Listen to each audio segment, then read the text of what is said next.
Hi students, कैसे हो आप। उम्मीद करता हूँ कि अच्छे होंगे। मैं फिर से इस वीडियो में आपके लिए साइंस का इम्पोर्टेंट ऑब्जेक्टिव क्वेश्चन लाया हूँ। तो चलिए बगैर लेट के क्वेश्चन बनाना शुरू करते हैं। पहला क्वेश्चन है, निम्नलिखित में कौन विद्युत शक्ति का एसआई मात्रक है। तो विद्युत शक्ति का एसआई मात्रक होता है वाट। तो ऑप्शन ए सही हो जाएंगे, वाट।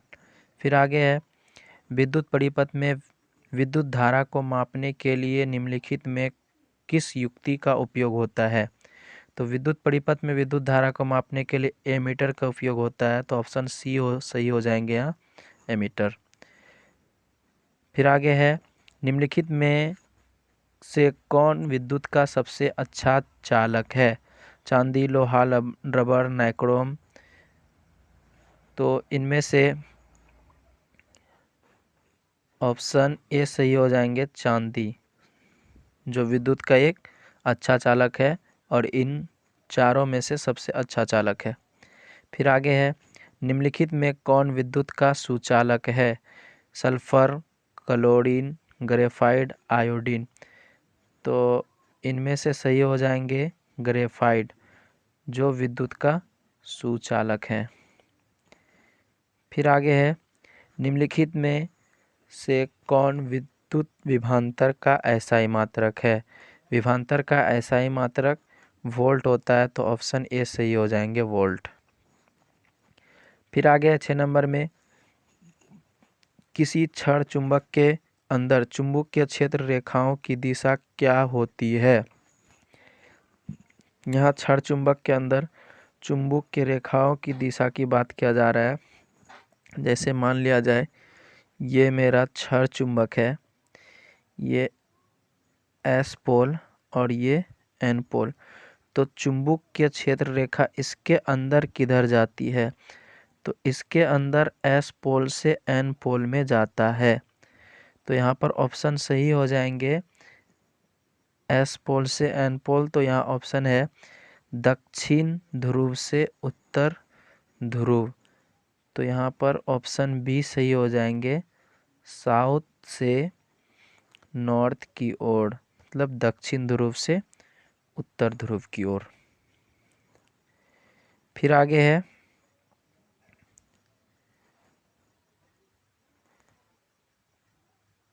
निम्न में से कौन सा पद विद्युत परिपथ में विद्युत शक्ति को निर्धारित करता है। तो विद्युत शक्ति को निर्धारित करता है, विद्युत शक्ति को सूचित किया जाता है पी के द्वारा।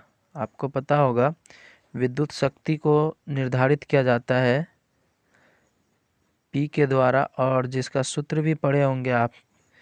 पी बराबर होता है, पी बराबर W/T होता है। पी बराबर होता है W/T, और इसका और भी होता है सूत्र I²R। और फिर निकाला जाए तो इसका निकलता है VI। तो ये सब सारे सूत्र होते हैं, उनमें से यहाँ पर एक मैच खा रहा है I²R, जो ऑप्शन ए में है। तो ऑप्शन ए यहाँ पर सही हो जाएंगे, I²R। आगे है, निम्न में से कौन सा संबंध सत्य है। और यहाँ संबंध दिखाया गया है VI और R के बीच में।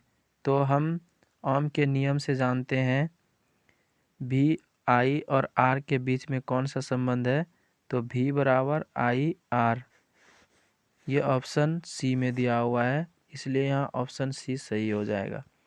फिर आगे है, चालक का प्रतिरोध निर्भर नहीं करता है। किस पर निर्भर नहीं करता है। एम ए लंबाई पर, अनुप्रस्थ काट पर, तापमान पर, विद्युत धारा पर। तो विद्युत धारा पर निर्भर नहीं करता है। तो ऑप्शन डी यहाँ पर सही हो जाएंगे। फिर आगे है, ताप बढ़ने पर चालक का प्रतिरोध बढ़ता है घटता है। तो ताप बढ़ने पर चालक का प्रतिरोध बढ़ता है। तो ऑप्शन ए यहाँ पर सही हो जाएंगे, बढ़ता है। फिर आगे है, रेशम द्वारा रगड़ने पर कांच की छड़ में उत्पन्न आवेश होता है। रेशम द्वारा कांच की छड़ को रगड़ने पर कांच पर धन आवेश उत्पन्न होता है। यहाँ ऑप्शन बी सही हो जाएगा। फिर आगे है, ऊर्जा का एसआई मात्रक होता है, ऊर्जा का एसआई मात्रक जूल होता है, तो ऑप्शन बी सही हो जाएगा, जूल। फिर आगे है, निम्न में से किसका अर्थ जल होता है? Petro, turbo, nitro, hydro. तो हाइड्रो का अर्थ यहाँ पर जल होता है, ऑप्शन डी सही हो जाएगा। फिर आगे, दो आवेशित वस्तुओं पर लगने वाले बल का कौन सा नियम लागू होता है? आवेशित वस्तु के बीच लगने वाले बल पर कूलम्ब नियम लागू होता है, तो यहाँ ऑप्शन सी सही हो जाएंगे, कूलम्ब नियम। फिर आगे है, कूलम्ब के स्थिरांक, कूलम्ब के नियम से के को क्या कहा जाता है?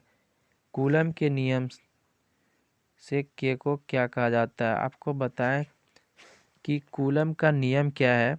तो कूलम्ब का नियम है F, मतलब कि जो बल लग रहा है आवेश के बीच, F समानुपाती होता है Q1 पहला आवेश और Q2 दूसरा आवेश के बीच के गुणनफल का, और उसके बीच के दूरी r का वर्ग का व्युत्क्रमानुपाती होता है। और यहाँ पर इस समानुपाती के चिन्ह को हटाने के लिए एक नियतांक k आता है, Q1 Q2 bye r square. तो इसी k का बात किया जा रहा है। तो ये k क्या है? समानुपातिकता स्थिरांक है, तो यहाँ पर हो जाएगा समानुपातिकता स्थिरांक। कूलम्ब के नियम से k को कहा जाता है क्या? समानुपातिकता स्थिरांक, तो ऑप्शन बी सही हो जाएंगे। फिर आगे है, दो सदृश आवेशों के बीच किस प्रकार का बल लगता है? मतलब दो समान आवेश के बीच किस प्रकार का बल लगता है? तो समान आवेश के बीच विकर्षण होता है, मतलब प्रतिकर्षण बल, तो ऑप्शन सी सही हो जाएंगे। फिर आगे है, विजातीय आवेशों के बीच किस प्रकार का बल लगता है? मतलब अलग अलग आवेश के बीच किस प्रकार का बल लगता है? तो अलग अलग प्रकार के आवेश के बीच आकर्षण बल लगता है, तो ऑप्शन ए सही हो जाएगा। फिर आगे है, क्या प्रोटॉन आवेशन प्रक्रम में भाग लेता है? मतलब पूछा जा रहा है कि आवेश जो उत्पन्न होता है तो उस प्रक्रम में क्या प्रोटॉन भाग लेता है? आपको पता होगा कि परमाणु के नाभिक में प्रोटॉन स्थित होता है और इलेक्ट्रॉन नाभिक के चारों ओर कक्षा में चक्कर लगाता है, और आवेशन के समय सिर्फ इलेक्ट्रॉन भाग लेता है, ना कि प्रोटॉन भाग लेता है, ना ही न्यूट्रॉन। तो यहाँ पर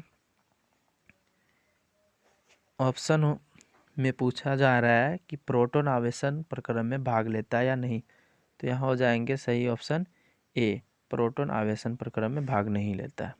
फिर आगे है,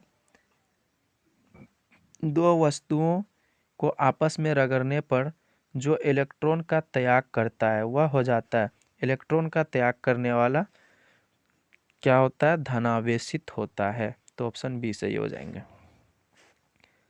फिर आगे है, परिपथ में किन्हीं दो बिंदुओं के बीच का विभवांतर मापा जाता है? तो विभवांतर किसके द्वारा मापा जाता है? वोल्ट मीटर के द्वारा मापा जाता है, तो ऑप्शन बी सही हो जाएंगे, वोल्ट मीटर। आगे है, स्थिर विद्युत में आवेश विराम अवस्था में रहते हैं, गति की अवस्था में रहते हैं, दोनों अवस्था में रहते हैं, किसी भी अवस्था में नहीं रहते। तो स्थिर विद्युत, जबकि विद्युत धारा का प्रवाह नहीं होता है, तो इस स्थिति में आवेश विराम अवस्था में रहते हैं, तो ऑप्शन ए यहाँ पर सही हो जाएंगे कि स्थिर विद्युत में आवेश विराम अवस्था में होते हैं। फिर आगे, धारा विद्युत में आवेश रहते हैं, जब विद्युत प्रवाह करता है, धारावाहित होता है, तो उस स्थिति में आवेश रहता है, तो किस अवस्था में रहता है? गति की अवस्था में रहता है, तो ऑप्शन बी यहाँ पर सही हो जाएंगे, गति की अवस्था में। फिर आगे है, जिन पदार्थों में विद्युत मुक्त रूप से प्रवाहित हो सकती है उन्हें कहते हैं जिसमें विद्युत मुक्त रूप से प्रवाहित हो सकता है उसको कौन सा पदार्थ कहते हैं? तो उसको विद्युत चालक कहते हैं। सी ऑप्शन सही हो जाएंगे। फिर आगे है, जिन पदार्थों से विद्युत प्रवाह आसानी से नहीं होता उसे कहते हैं।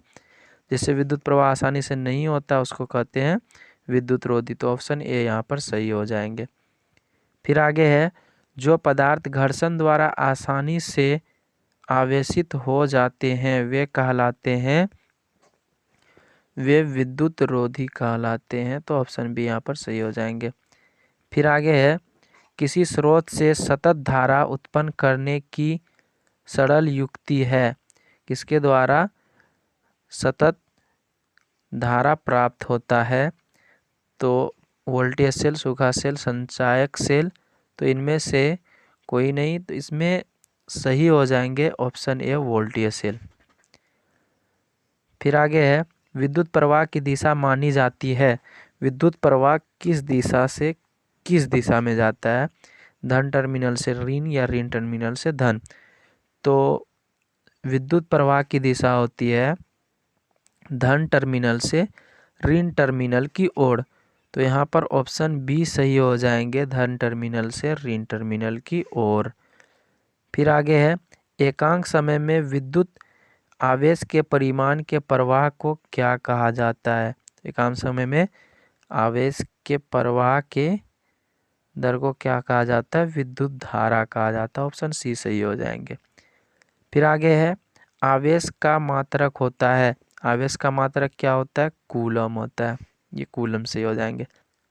तो स्टूडेंट्स, इस वीडियो में इतना ही, फिर मिलते हैं अगले वीडियो में।